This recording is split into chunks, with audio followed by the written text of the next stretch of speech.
Spencer Strider is today's starter in spring training, and that should make you really excited.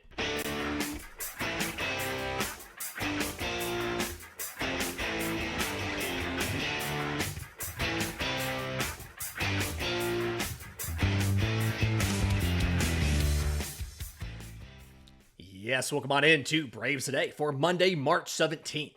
Your source of news, notes, and updates on your Atlanta Braves. I'm your host, Lindsey Crosby. You can follow me on Twitter and Blue Sky at Crosby Baseball. You can follow the show on Twitter, Braves_Today.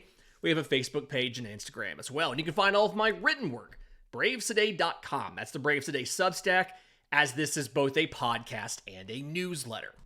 We're on the verge of some really cool milestones for both of those. The newsletter's at 690 plus subscribers, so 700 is entirely doable. The podcast is at 3,800 and change on subscribers on YouTube. 4,000 4K by opening day is still within reach. If we can get you to tell your friends about the Braves Today podcast, tell them to, again, subscribe BravesToday.com to the newsletter and go on YouTube and subscribe there, as well as on audio, wherever you get your podcasts. I want to talk about AJ Smith-Shawver today. I want to talk about the spring breakout game yesterday, but first, the big news from the weekend is Spencer Strider is listed in the game notes from Sunday's game as the scheduled starter today versus the Boston Red Sox. Huge deal, obviously, for a lot of different reasons, right? I think the biggest thing here is this gives us an idea now of a time frame of when Spencer Strider could be back. He has done 2 live batting practices, right? The second one of those, we don't know exactly when the first one was. The second one was on Friday, March 7th. Okay, he did a live BP that day. He's probably done more since then. We just don't know for a fact. And with this being his first start, we can now project out where when he might be available were he to follow a normal time frame. Typically, the way that starters in spring training go out there, they get a couple live BPs and things like that with pitchers and catchers, and then they get 5, maybe 6 appearances before the season starts, right? AJ Smith-Shawver, I'm talking about him in the next segment. He's made 4 starts. With the time frame of everything, Atlanta has a full week of games this week. There is an off day, I think, on Tuesday. And then they have 2 games next week in Chicago. Against the Chicago Cubs in Arizona. He could, if he goes with them to Chicago or to Arizona, he could make 6 starts before opening day. That's AJ Smith-Shawver. So using that kind of 5 to 6 starts, things like that. If Spencer Strider is making a start today, start 1 of 5 or 6, he's going to have to go on a rehab assignment. We knew he wouldn't be on the opening day roster. But if you play this out and think about the timing on this, you look at the schedule, this could be a scenario where he goes on a rehab stint. Probably going to be Gwinnett, depending on their schedule. You're looking at, I think the earliest that you would try to put him into a major league game would be Friday, April 18th versus the Minnesota Twins. That is the start of a 6-game homestand that runs through Wednesday the 23rd against the St. Louis Cardinals. After that, the issue you have is Atlanta would be leaving and going on a road trip to, not only just any road trip, a West Coast road trip. They're off the 24th. They go to Arizona on the 25th. They play 3 there. They play 3 in Colorado before coming home for Friday, May 2nd versus the Dodgers. It feels like you're going to be able to get Spencer Strider back before the month of May. So if I was banking, if I was having to bet on when you would see him, my assumption, based on the fact that he's starting today, is probably sometime in that homestand, maybe the end of that homestand, Wednesday, March 23rd against the Cardinals. Might be an easy day. The team's off the next day. You can see how that might be a little target. We don't know. But what to expect today is somewhere between 1 to 2 innings. It makes sense that they would not want to go very far on him, but based on pitch count, he could go 2 innings. When he did the live BP in early March, the one where he faced Ozzie Albies and Ronald Acuna Jr., it was 30 pitches. He had 15 pitches in the first inning, and then he went and sat down and then got back up and did 15 more pitches in a second inning. They just call them ups. He had 2 ups, right? We sat down, got up, 2 innings there, and did well, from what I understand.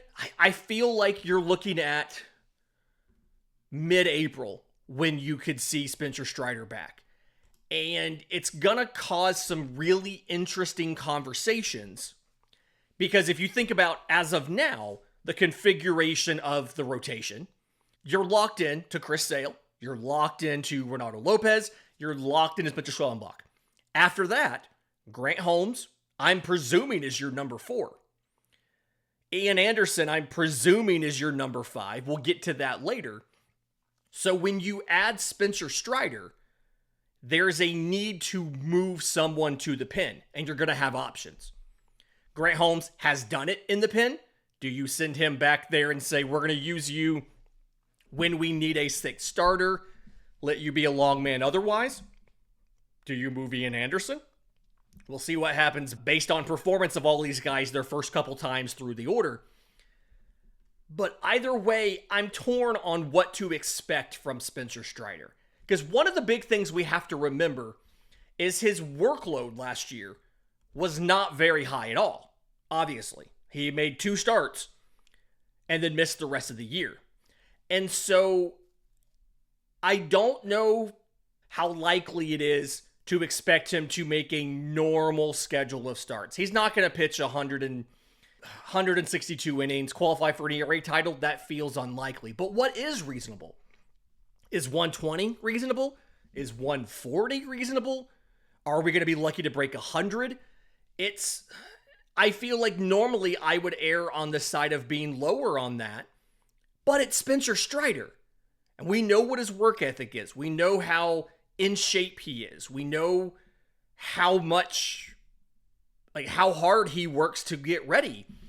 Part of me thinks that if you're sticking with this 6-man rotation all year, and they've indicated they plan to run that for as long as they can, they feel like it worked last year, and when they started giving guys more rest, or when they started going back to a normal schedule last year, stopped giving guys more rest, that's when they saw Ronaldo Lopez's shoulder and elbow kind of flare up a little bit. That's when Chris Sale's back flared up a little bit. And the only reason that they think they got everybody to the end of the season relatively healthy was the fact that everybody got extra rest for a majority of the year. So it feels like they're going to keep doing that 6-man thing as long as they can.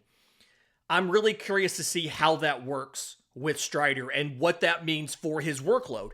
If he does in fact show up in mid-April and sticks in the rotation all year. Let me know your thoughts. If you have a specific thought on what should be his innings target, or what is his workload's going to be, let me know. If you're on YouTube, you can leave a comment down below. Obviously, I'm on Twitter at Crosby Baseball. You can tweet at me. Lots of ways to get it to us. In just a second, I think another complication to this whole Spencer Strider returning and what is the workload and all of that is the fact that you've got to give AJ Smith-Shawver a roster spot to open the year. We'll break that down next, right here on Braves Today. Welcome back to Braves Today. Lindsey Crosby going over some of the big news of the weekend. We didn't even get to Austin Riley getting hit by a pitch and then being in the lineup the next day. We didn't even talk about that, but he's fine. He got hit by a pitch in the hand by the Nationals. He's good. He was in the lineup the next day. X-rays were negative, all that good stuff. AJ Smith-Shawver needs a spot on opening day. This spring, the numbers are fine, right? He's made 4 starts. He's 0-1 with a 3.75 ERA, 12 innings, 15 hits, 6 runs. 5 of those have been earned. 3 walks to 18 strikeouts. But over the weekend against the Twins, he looked absolutely phenomenal. Pitched 4 innings, Scattered 6 hits, 5 of those were singles, 1 was a double, 2 earned runs in there, no walks to 8 strikeouts on 75 pitches. 55 of those were strikes. He was very good. And a lot of the comments from whether it was the beat down there, just different, everybody was just, he looks fantastic. That AJ Smith-Shawver we saw on Saturday, running this fastball up to about 100 miles an hour, using the cutter, the changeup looking good, breaking, all that stuff. That is a guy that can make 20 starts over the course of a season. That is a guy that has every tool that he needs to be a major league starter. We know the athleticism there. He's super athletic. The maturity is there. The stuff is there. Understanding how better to use his pitches. There was a lot of criticism of AJ Smith-Shawver and his minor league numbers because, one, he missed a bunch of time last year, right? He had that oblique strain when he started against Chicago, went on the IL. But Atlanta did a lot of really funky things. They played around with his slider shapes. They tried to give him a sweeper and went back to a regular one and all that stuff. They made him throw his changeup a lot in spring last year. His spring stats last year were awful because he was throwing a changeup all the time. But all of the changes that Atlanta made, all of the stuff that they made him try to do, some of it worked, some of it didn't. But at the end of the day, he is now a more well-rounded pitcher because of it. Because he trusts that changeup in like any situation. Which, for a 22-year-old, is wild. We're going to talk about this in the third segment, but J.R. Ritchie started the spring breakout game. J.R. Ritchie's like 1 year younger than A.J. Smith-Shawver. And we're talking about A.J. Smith-Shawver, who's already started postseason games, and I'm arguing should be on the opening day roster. But this is a situation where he has all of the tools to have a Spencer Schwellenbach-like breakout in 2025. I'm not saying that after 5 starts, he's going to put up an ERA of 2 down the stretch. He's going to have growing pains. He's going to have blowups here and there. But if Atlanta can leave him in the rotation and can let him pitch every 5 or 6 days or whatever the order is this year, and just let him do the same thing on the same routine with the big league club, AJ Smith-Shawver can be a special player in 2025. And this is the time to do that because you have so many other workload questions with almost everybody in your rotation, right? Chris Sale and to an extent Ronaldo Lopez, you have injury questions, right? They both missed time last year with injuries, although Sales was the very end of the year and it was minor, but before that he was very injured. Spencer Schwellenbach's honestly the one guy I, knock on wood, I don't have injury questions about. Everybody forgets his minor league time too when they said, oh, he only pitched however many innings. He had a whole start of the year in the minors before that. But Grant Holmes converting from relief to starting, we've seen a lot of those players, if they stay in the rotation all year, they end up not really getting more than about 130 or so innings. Ian Anderson, coming back from Tommy John, he only threw 60-something innings last year. So another situation where he's going to have innings questions in 2025. Getting a kid like AJ Smith-Shawver in the rotation, who is incredibly athletic, has, from everything that we've heard, has done a ton of work to get ready physically for the grind of a season, can help you alleviate a lot of those concerns. Strider is going to have workload questions we mentioned in the last segment about how deep can he go because he missed almost all of last year.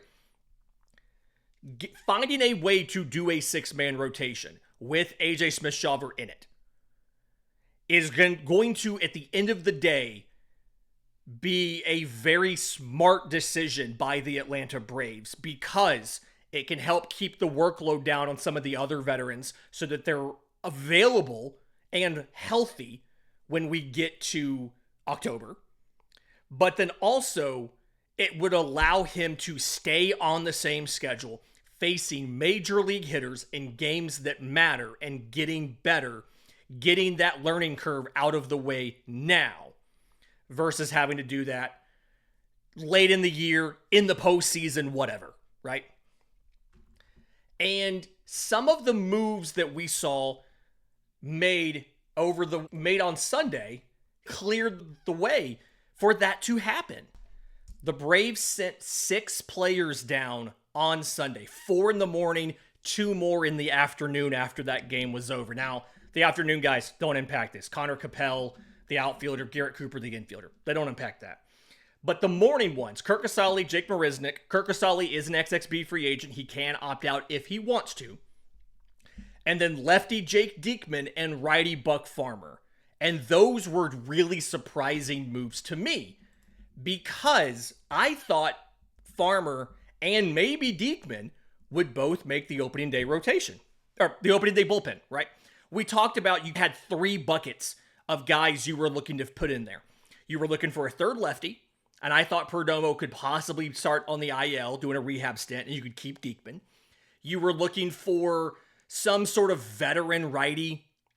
I thought Buck Farmer was going to be that guy. And then you had a spot that was questionable for some sort of young NRI. Maybe Anderson, or not NRI, but Anderson Pilar could have maybe been that guy. We talked on Friday. I don't think it's going to be him. Aniel De Los Santos could be that guy. Deisabel Hernandez, again, not an NRI. He's on the 40-man roster. But he could be that young reliever that you put in there. But I do think that there is now a scenario where Hector Neris, who made his debut over the weekend, didn't get a strikeout, didn't have a walk, scoreless inning. Hector Neris can be in there. Angel Perdomo looks like he's going to be in there too. There's your third lefty. Your last 2 spots could be Aniel De Los Santos and AJ Smith-Shawver. And I'm going to say AJ Smith-Shawver simply because technically he would be in there as a 6th starter and you would run a 7-man bullpen. You have guys who can take multiple innings. De Los Santos can take multiple innings. Bummer can take multiple innings. I don't think they should use him like this, but Dylan Lee's been in a position where he could take multiple innings. But this feels like that's where we're heading. When you see some of these moves, I had Buck Farmer as taking one of those bullpen spots. It really feels like now with AJ Smith-Shawver looking so good in his most recent outing and looking good in spring period. Again, 5 earned runs all spring, 18 strikeouts, still 3 walks. AJ Smith-Shawver being on there as your 6th starter. Reminder, you have straight games, 7 games in 7 days to open the season. It's very likely Atlanta carries an extra starter for that first stretch because you play 4 in San Diego, 3 in LA versus the Dodgers. Before you come home, you have an off day, then you play the Marlins, then you have another off day. You don't need that extra starter after you get back to Atlanta. By the home opener, you don't need the extra starter, right? Again, off day, 3 against Miami, off day, 3 against Philly. Those 3 at home against Philly are the start of 9 games in 9 days. You get 2 days, like 2 off days close together, but then you play 9 games in 9 days before your next off day. And then after that, you play 6 games in 6 days. Then you play 6 games in 6 days, and you get an off day. So it's a lot of, like, you're looking at a minor league schedule of 6 games in 6 days before you get an off day. I can see a scenario where for the first little bit of time until Spencer Strider is ready, which we talked in the last segment, could be sometime in mid-April, somewhere in that Twins to Cardinals 18th to 23rd span when you're at home, that you carry a 6th starter. And if you carry a 6th starter, AJ Smith-Shawver is going to be that 6th starter. And when you no longer need a 6th starter, I'm starting to think that AJ Smith-Shawver may have pitched well enough where you can't send him back to Gwinnett. And if that happens, now you've got questions. Can you make a spot in the bullpen by moving Ian Anderson there? Maybe you put Grant Holmes there. I don't quite know. When Strider comes back, you have another spot you have to make. Side note, I really do think eventually what MLB is going to do is they're going to add an extra rotation spot to the roster rules. In the next CBA, I fully believe they're going to set it up where everybody can have 6 starters. That you have to designate guys as starters, but you can designate 6 players as starters. They can't pitch more than once every 3-4 days, whatever rule they're going to make in there to keep you from just throwing a reliever in there and using them whenever. They'll make a rule about it, but I legitimately believe they're going to add a 6th starter. The Players Association would like the extra roster spot and the extra salary and all that comes with it.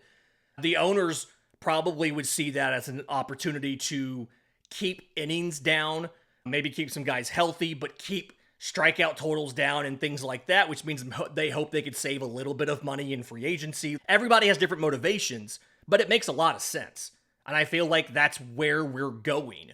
Where if you play 6 games and you have an off day and you're now allowed to have 6 starters, in essence, everybody's going to pitch once a week. I think that's where we're heading. Purists won't like that. But that, I feel like, is where the game is heading, especially with all the focus we've seen on injuries. And all of this I'm talking about, where you have to find a spot, you have to eat a bullpen spot to carry Smith-Shawver, and then when Strider comes back, you have to move somebody to the bullpen. All of that's assuming there's no major injury to the Braves rotation. Just up front, we're assuming that doesn't happen, right? In just a second, let's talk about the spring breakout game. Braves lost. That doesn't matter. What did we learn about these prospects? We'll do that next, right here on Braves Today. Final segment of Braves Today on Monday the 17th, talking about what the Atlanta Braves learned from the spring breakout game. It was a 6-3 loss to the Detroit Tigers. Again, spring training game. We don't care who won or lost. What did we learn? Heads up, the whole write-up of this thing, all of my notes and everything are available on bravestoday.com. We sent those out within minutes of the game being over. We sent that out. I like to do takeaways for... I'm not sure if I'll get every single game this year. I haven't missed a game in 2 years, but it is just me doing this now. We'll see what happens. But either way, we sent those out. bravestoday.com. Go subscribe to get those. But some of the notes here, J.R. Ritchie, one of the team's top prospects. He was a supplemental first rounder. Picked 35 in 2022. That was the Drew Waters pick. When Atlanta traded Drew Waters to Kansas City, they got this pick for him. And he pitched just like 13 innings in 2023, went down with Tommy John. Came back last year, got just under 50 innings, and is now starting this game.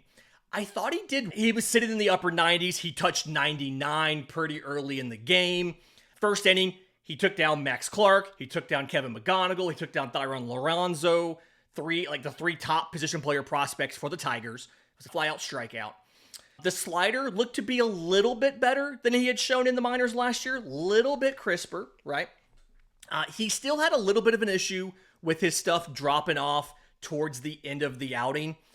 But when Drake Baldwin and AJ Smith-Shawver graduate from prospect status this year, J.R. Ritchie, with the improvements that he showed on Sunday, is going to be on the short list to be the new number 1 prospect for the Atlanta Braves.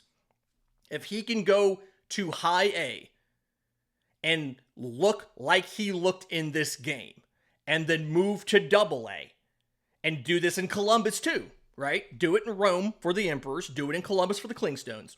That at the end of the year, when we're redoing this list, and I'm redoing the Braves prospect composite from everybody's new lists, there's a very good chance J.R. Ritchie could be that guy who was the number 1 overall prospect.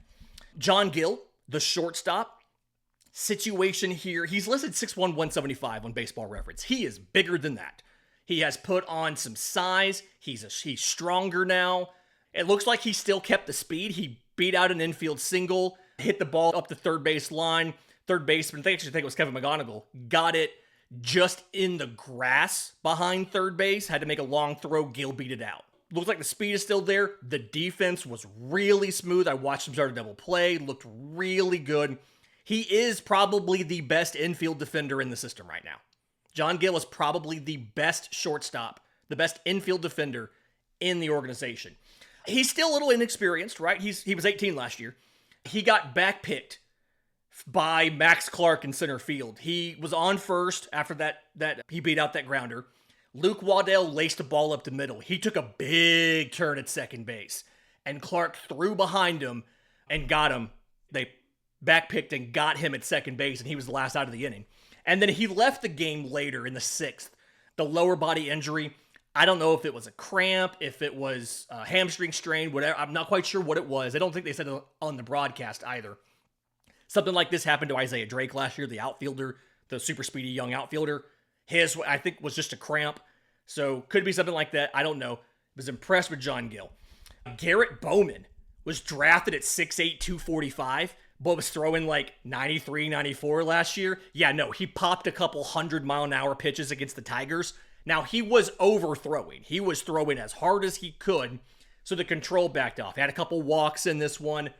I still, like, the changeup looked pretty decent. I didn't really see any sliders that I liked. So I'm still not thrilled on the breaking pitches there with Garrett Bowman. Again, came out of high school, one season last season. This is the big year to see him make some moves. This is his second year. This is the same time frame where AJ Smith-Shawver went from high A to the majors. Not saying Garrett Bowman's going to do that, but this is the year to hit multiple levels if you're going to hit multiple levels for Garrett Bowman. Not quite sure how they should approach the breaking ball issue. Do you try to give him a curveball instead of the slider? Do you just lean into the power profile and give him a cutter and a sinker, right? Let him throw a couple 98-mile-an-hour sinkers up there, a cutter off of it, the four-seamer, a changeup, and just roll with that. It's a little bit of an odd pitch mix, 3 fastballs and a changeup, but I think you could make it work if he got pretty good with the sinker and the cutter. And then at the end of the game, Didier Fuentes, holy crap. Final 3 innings, faced 11 batters, got 7 strikeouts, 10 whiffs, 2 groundouts. He got swinging strikes on the fastball, on the slider, on the changeup. The changeup isn't great, right? He didn't throw a ton of them. But he threw, it looked to be close to good enough where it's effective. Think about Spencer Strider, right? He had the fastball, he had the slider. He was throwing just enough changeups to keep you honest. I feel like that's where Didier Fuentes needs to get. It's just enough changeups to keep you honest. But he looked electric. He spent, in Augusta last year, 17 starts, 75 and 2/3 innings, 98 strikeouts, and a 2.74 ERA. If you can start him in Rome this year, if he can keep looking like he looked, and if he can find, maybe he can polish that changeup up a little bit, just give you something else with a different look, a different direction on the break, whatever it is, he can be, like, it's an embarrassment of riches for pitching prospects for Atlanta. So, a lot of takeaways there. I didn't think David McCabe was terrible at third base. I still think he's a future first baseman. I didn't think he was terrible at third base, right? I wasn't really thrilled with Luis Guanipa in center field. I thought offensively and defensively, he really struggled on Sunday. But small sample size, he is just 18, 19 years old. The minor leaguers haven't been at camp as long as the major leaguers have. Maybe it was some nerves. I don't quite know. We'll see how that goes. In the meantime, what stood out to you from over the weekend? Let me know. I'm on Twitter at Crosby Baseball. You can email us, contact@bravestoday.com.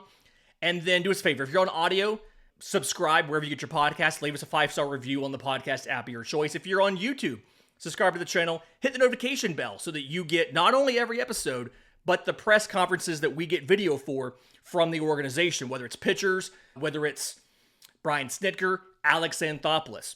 Again, we're trying to get to 4K, 4,000 by opening day, so give us a hand with that. And then again, bravestoday.com. We're doing newsletters almost every single day. There is some overlap with the podcast, but not everything.